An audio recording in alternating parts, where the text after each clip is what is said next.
आज के नए वीडियो में आपका एक बार फिर से स्वागत है। तो आज के वीडियो में हम देखेंगे हेल्थ केयर के क्वेश्चन पेपर कितने कितने नंबर के कैसे कैसे क्वेश्चन किए जाते हैं, यह हम जानेंगे इस वीडियो में। तो सबसे ऊपर दिया गया है आपको विषय है हेल्थ केयर का, ये प्रश्न पत्र है। समय सीमा दिया गया है 3 घंटे में इन प्रश्नों को हल करना है। फिर उसके बाद पूर्णांक यहाँ पर दिया गया है जो टोटल 100 मार्क्स का है। हेल्थ केयर का नंबर 75 मार्क्स का नहीं आता, वो 100 मार्क्स का आता है और ये क्लास 10th का क्वेश्चन पेपर है। यहाँ निर्देश दिया गया है जहाँ लिखा है सभी प्रश्नों को अनिवार्य रूप से हल करना है। फिर सेकंड है बहुविकल्पी प्रश्न तथा बार रिक्त स्थानों की पूर्ति कीजिए, इस टाइप का क्वेश्चन आएगा। थर्ड बोल रहा है प्रश्न पत्र 6 खंडों में विभाजित होगा। फोर्थ है निम्नानुसार आंतरिक विकल्प की व्यवस्था है। फिफ्थ है अंकों का उल्लेख प्रश्न के साथ किया जाएगा। ठीक है, तो हम सेकंड पेज नंबर पे आते हैं तो देखते हैं कि यहाँ सबसे पहले दिया गया है चूज द करेक्ट आंसर दिया गया है जो कि टोटल 10 मार्क्स का है। पहला है एक स्वस्थ व्यक्ति का श्वसन दर प्रति मिनट कितना होता है, तो यह बताना है। फिर उसके बाद है स्वास्थ्य प्रणाली को संगठित करता है, तो WHO स्वास्थ्य प्रणाली को संगठित करता है। थर्ड है रिसेप्शन काउंटर में शामिल है, तो इसमें बताना है कि रिसेप्शन काउंटर में कौन कौन से चीज़ें आती हैं, तो ये सारी चीज़ें जो है वो रिसेप्शन काउंटर में आती है, तो इसका आंसर होगा उपयुक्त सभी। फोर्थ क्वेश्चन जो है जैविक खतरों के कारण क्या है यह बताना है। फिर उसके बाद हम जब नेक्स्ट पेज पे आते हैं तो यहाँ से आपका 5वां प्रश्न चालू हो जाता है जहाँ लिखा है मुंह में थर्मामीटर को रखा जाता है, यह बताना है। ऊतकों का अध्ययन क्या कहलाता है, तो ऊतकों का जो अध्ययन है वो हिस्टोलॉजी कहलाता है।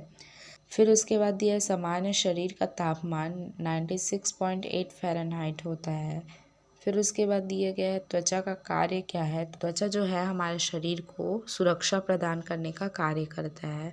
फिर उसके बाद है हीट स्ट्रोक में शरीर का तापमान होता है, तो हीट स्ट्रोक मतलब वही हमारा शरीर बहुत ज़्यादा हीट होने लग जाता है, तो वही है। और हीट कब होता है, जब हमारा तबीयत खराब होता है, तो इसको बताना है। ठीक है, फिर उसके बाद हम जब नेक्स्ट पेज पे आते हैं तो यहाँ हृदय से शुद्ध रक्त शरीर के भागों में प्रवाहित होता है, तो धमनी से ही शुद्ध रक्त जो है बहता है। फिर उसके बाद यहाँ पर फिल इन द ब्लैंक आ जाता है, खाली स्थान आ जाता है, जिसको पढ़कर आपको प्रत्येक का आंसर देना है। वो टोटल 5 मार्क्स का प्रश्न पत्र में पूछा जाएगा। फिर इसके बाद यहाँ पर खंड ब पार्ट बी स्टार्ट होता है, जिसमें पहला प्रश्न जो पूछ रहा है पोषण क्या है, जो टोटल 2 मार्क्स का पूछा जाएगा।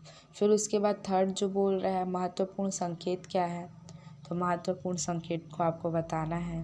पेज नंबर 5 में फोर्थ क्वेश्चन क्या दिया है हाउसकीपिंग विभाग क्या है, जो कि टोटल सॉल्व करने पर 2 मार्क्स मिलेगा आपको। फिफ्थ क्वेश्चन है चिकित्सा स्थिति क्या है। सिक्स्थ है अस्पताल क्या है। सेवन्थ है एनाटॉमी की परिभाषा कीजिए, यह दिया गया है।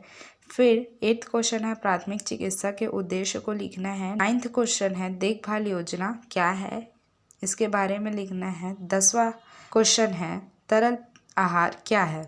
बस यहाँ ही आपका 2 नंबर का जो क्वेश्चन है वो समाप्त होता है। इसके बाद पार्ट सी जो है वो स्टार्ट होता है, जो कि टोटल प्रत्येक क्वेश्चन को सॉल्व करने पर आपको 3 मार्क्स मिलेगा। तो 11th क्वेश्चन जो है मेडिकल रिकॉर्ड विभाग द्वारा उपलब्ध कराए गए 3 सेवाओं का वर्णन कीजिए।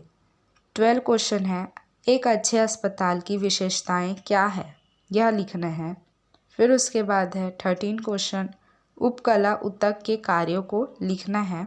14 क्वेश्चन है कीटाणु शोधन के शारीरिक एजेंट और रासायनिक एजेंट के बीच अंतर स्पष्ट करना है। 15 क्वेश्चन है बैक्टीरिया की वजह से किसी भी 3 मानव रोगों की सूची बनाना है, जो कि आपको टोटल सॉल्व करने पर 3 मार्क्स मिलेगा। पेज नंबर 6 में जहाँ हम आते हैं वहाँ से हमारा पार्ट डी स्टार्ट हो जाता है, जहाँ से आपके 4 नंबर वाले क्वेश्चन स्टार्ट हो जाएंगे। ठीक है, तो 16 वाला क्वेश्चन क्या बोल रहा है प्रयोगशालाओं के विभिन्न प्रकार की भूमिका और कार्य को लिखना है, तो आप इसको पॉइंट वाइज लिखिएगा तो आपको पूरा 4 में से 4 मार्क्स मिलेगा। ठीक वैसे ही 17 क्वेश्चन में जो प्रश्न दिया है देखभाल योजना के 4 कारणों को समझाना है, फिर उसके बाद दिया गया है मानव शरीर में ऊतक की भूमिका और कार्य को लिखना है। यहाँ पर प्रश्न जो है वो इंग्लिश हिंदी दोनों में दिया जाता है आपको। तो जैसे कि आपको कभी कभी हिंदी वाले प्रश्न नहीं समझ आ रहे तो आप इंग्लिश में भी एक बार रीड कर लीजिएगा। हो सकता है कि आपको जो प्रश्न नहीं पता हो उसका आंसर आप लिख सकते हो। फिर उसके बाद हम 20 क्वेश्चन में आते हैं। तो इसमें क्या पूछ रहा है, अस्पताल प्रशासन में कंप्यूटर के उपयोगों को लिखना है। तो अस्पताल में हम कंप्यूटर का किन किन कार्यों में उपयोग करते हैं वो लिखना है।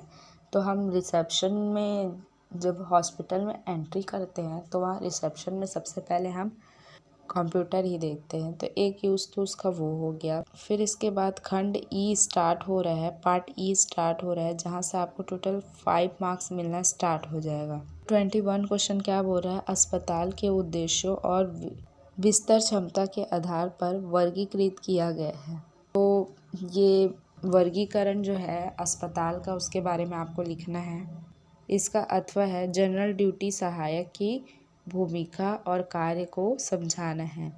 जीडीए उसी को ही बोला जाता है, जनरल ड्यूटी सहायक को, जिसको इंग्लिश में जनरल ड्यूटी असिस्टेंट बोला जाता है। ठीक है। फिर उसके बाद 22 क्वेश्चन क्या बोल रहा है, अस्पताल जनित संक्रमण को नियंत्रित करने के लिए अस्पताल प्रबंधन द्वारा अपनाए गए उपायों को लिखना है। ठीक है। 23 क्वेश्चन जो क्या बोल रहे हैं, कंप्यूटर पर मेडिकल रिकॉर्ड को बनाए रखने के क्या लाभ है। तो मेडिकल रिकॉर्ड रहेगा तभी जैसे कि कुछ केस होता है तो हॉस्पिटल का जो स्टाफ है वो रिपोर्ट पूरी तरीके से जानकारी दे पाएगा। तो इसके बारे में आपको लिखना है। फिर उसके बाद है चिकित्सा रिसेप्शनिस्ट के कार्य और भूमिका को समझाना है। 24 क्वेश्चन बोल रहे हैं जलना क्या है, इसके डिग्री को समझाना है आपको, जो टोटल 5 मार्क्स का क्वेश्चन है। फिर उसके बाद है खंड फा पार्ट एफ, खतरा क्या है, खतरे के प्रकार का वर्णन करना है। ठीक है, कंफ्यूज नहीं होना है, अच्छे से पढ़े रहोगे तो कंफ्यूजन नहीं होगा। फिर उसके बाद क्या है, बुखार क्या है, बुखार के कारण, लक्षण और प्राथमिक चिकित्सा का वर्णन करना है। 26 क्वेश्चन क्या बोल रहा है, कोशिका की परिभाषा लिखिए, कोशिका के कार्यों का वर्णन कीजिए, जो कि टोटल 6 मार्क्स का क्वेश्चन है। उसका अथवा है सूक्ष्म पोषक तत्वों और बृहद पोषक तत्वों को समझाना है। तो आज का वीडियो हम यही ख़त्म करते हैं। वीडियो कैसा लगा कमेंट करके ज़रूर बताना। वीडियो अच्छा लगा हो तो लाइक कर देना, चैनल को सब्सक्राइब कर देना और बेल आइकॉन को भी प्रेस कर देना। ये जो पीडीएफ है इसका लिंक मैं डिस्क्रिप्शन में दे दूँगी। ऐसे ही मैंने कुछ और भी वीडियो बनाए हैं तो एक बार उसको भी चेकआउट कर लेना। वीडियो यहाँ तक देखने के लिए थैंक यू सो मच। मिलते हैं नेक्स्ट वीडियो पे।